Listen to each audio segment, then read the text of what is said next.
Hi guys, welcome to my month 5 pregnancy vlog.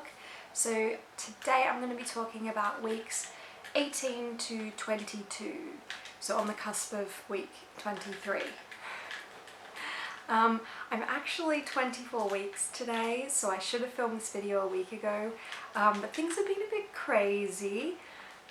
This time last week when I was going to film this video, I was actually in Australia on a little bit of a surprise trip, which I'll get to later in the video. So sorry for not being spot on 23 weeks right now, but yeah, get the gist. I'll only talk about weeks 18 to the end of week 22. This month has been great. It's probably been my favourite month of pregnancy so far in terms of like symptoms, how I've been feeling, energy-wise.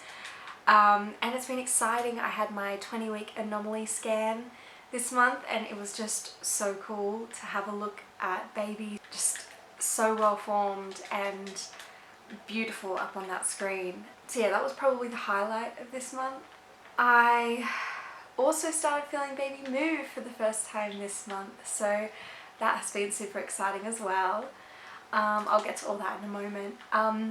First off, symptoms. I haven't had any more morning sickness. I know last month I was talking about the fact that I'd had some dizziness relating to the natural changes in your blood pressure as your blood vessels grow to accommodate the growing baby. I haven't had any more of that this month either, which has been great. And just generally I've been feeling pretty good. I've felt, you know, more tired than pre-pregnancy me, but I think that's to be expected.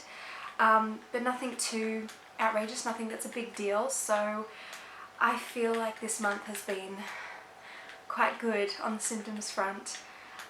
It's been my favourite so far when it comes to symptoms wise, definitely. So the Anomaly Scan. I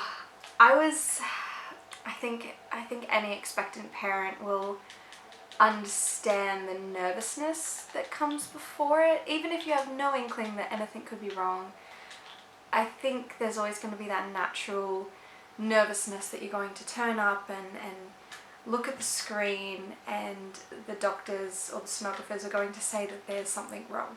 Because me, I always think of worst case scenario.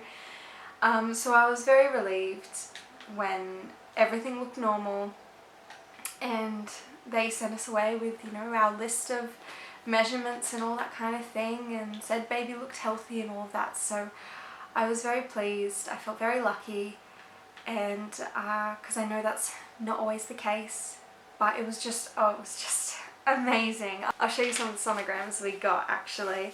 Baby would not move his or her foot from above its head.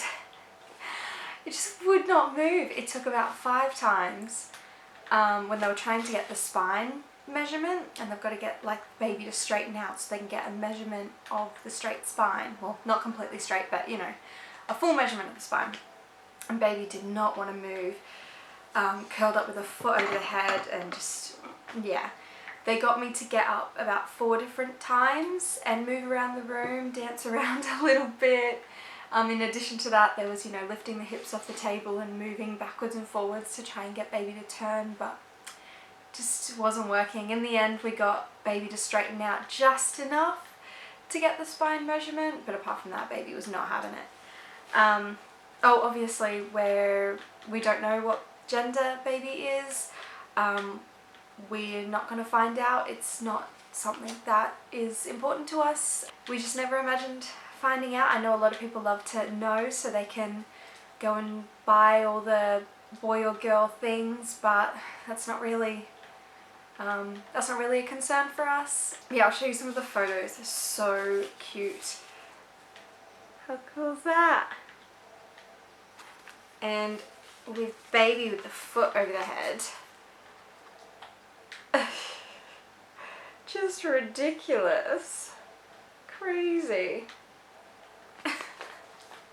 We ended up with so many photos as well. We only paid for 3, but whilst I was having the scans done, they mentioned that they had some training for their sonographers at the hospital I was being seen at, on the coming Saturday, and they needed volunteers, pregnant women with a baby, to be their patients and have this sonography training, which was with a children's heart charity, Tiny Tickers.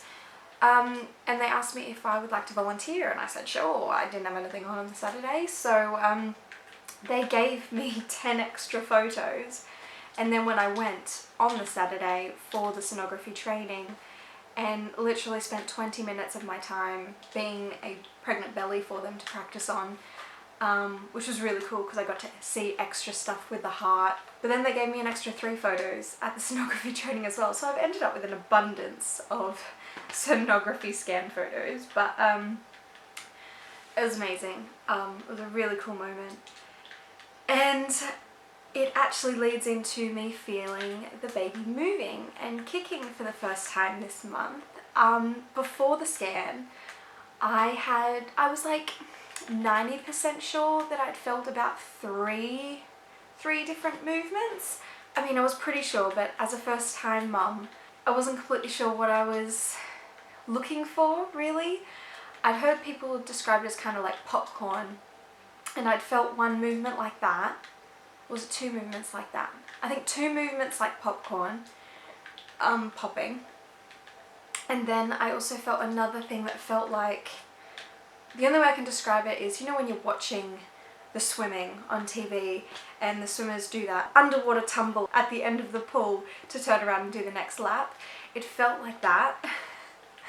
But I was pretty sure that it was a baby movement.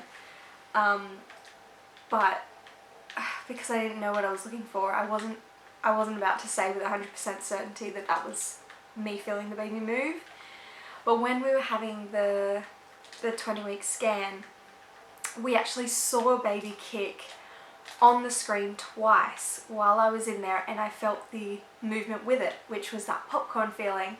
And so then I was like, oh my gosh, yes, I have been feeling the baby move. That is what I was feeling. And then since that moment, like that night, the next day, I was just constantly feeling the baby move, and because I was attuned to it now, and I realised that that's what I was feeling. And it's just been such a cool journey since then, feeling the baby move all the time. And now I'm at the point where I'm starting to see the baby move, like only a little bit, but I've seen my belly actually move a couple of times now, which is quite cool. It's really cool for Dan as well to get to feel that, because yeah, I mean, I get to feel it from the inside, but he can feel it from the outside, which is really cool. And it's just, it is the most amazing feeling. Like, I mean, throughout your pregnancy, you know there's a baby in there, but when you feel it moving, it kind of is just like, there is actually a baby in there. Like, there's a real living thing in there that's moving around. I'm just currently like, I'll sit on the couch and just like feel and stare at my belly, or I'll be laying in bed at night and just lying there with my hands there like, oh. It's really cool. With that, like I said, last weekend, I was actually in Australia. I wasn't anticipating a trip to Australia whilst I was pregnant. I wasn't anticipating I'd get back to Australia at all this year. But my grandmother passed away in October last year. I flew out emergency to Australia when my grandma was on her deathbed, to see her and to be there for what I thought was going to be her funeral. And then she pulled through, and she has managed to live for another 8 months, until 2 weeks ago when she passed away. And while it was a long time coming, obviously it wasn't a shock. I mean, it's always a bit of a shock, but it was expected. Obviously, it's awful. I was always incredibly close to my grandma, and obviously that was really hard for my mum as well. And just due to financial and work situation, I really didn't think I was going to be able to get out there for my grandma's funeral when it happened. I mean, since October, since I came back from that visit, I didn't think that it would be possible So in the end, I was headed to Australia. And it was a really quick trip. I was only actually in Australia for I think 4.5 days. And obviously it was a somber occasion. I was there for my grandma's funeral. But a silver lining to that was that I got to see my mum whilst I'm pregnant, carrying her first biological grandchild. So she's obviously quite excited by my pregnancy, and the way things were originally planned, I wouldn't have gotten to see her whilst I was pregnant. She is planning, she's still planning on coming over after baby's born, but we didn't think we'd actually see each other whilst I'm pregnant. So for her to see me and see my bump and feel the baby kick, that was just really beautiful. And also the fact that I got to be there with her during such a hard time. And she's been caring for my grandma for a long time, and it's been rough on her.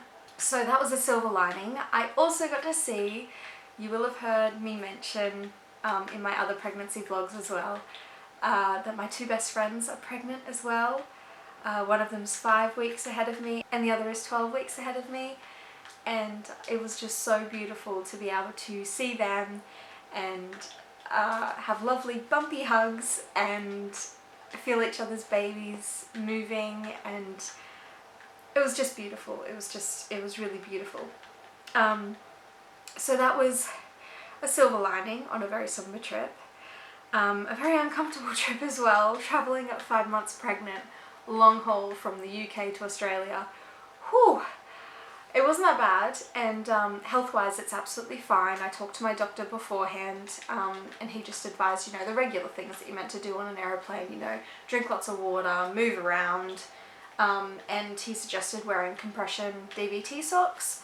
And I've never worn those on planes before. I've never bothered, and I've travelled a lot in my time as well, obviously. I thought since I'm pregnant, I didn't want to take any risks, so I actually bought my first pair of flight socks and wore those bad boys on the plane. Very sexy. But yeah, I had absolutely no troubles in terms of health-wise.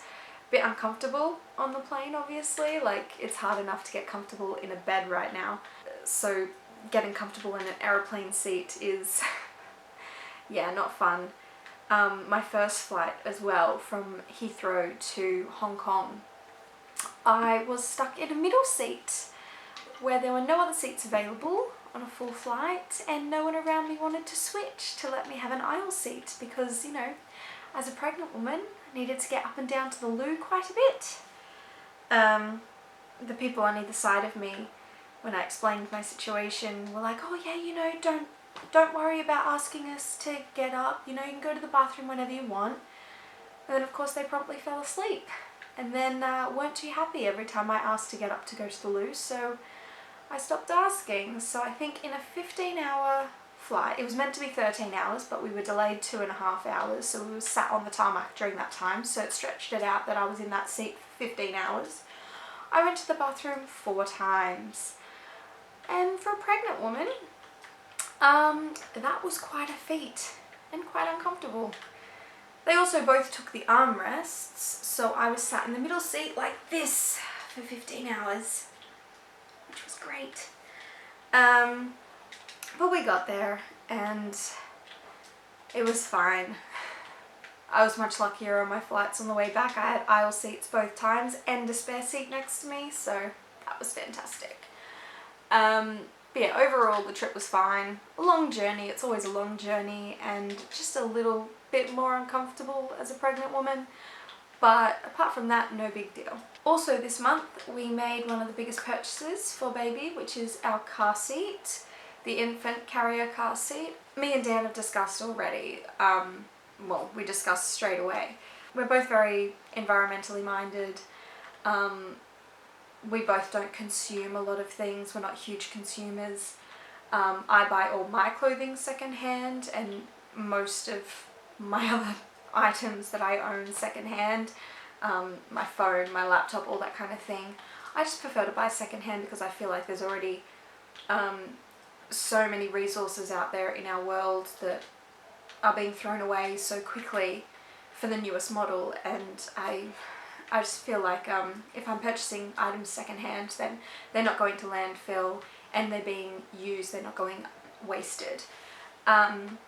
So obviously when it comes to baby, our biggest thing about it is that we want to buy most of baby's things secondhand as well. I mean, babies grow so quickly, it makes sense to buy their clothing secondhand, but in addition to that, their change table and their furniture and their cot and toys and all of those kind of things, pretty much everything we want to source secondhand. The pram, all of that.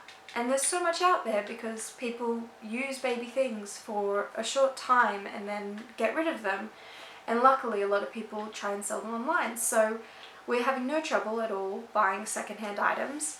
But one thing we wanted to make sure that we purchased firsthand is the car seat, and that's because of safety reasons.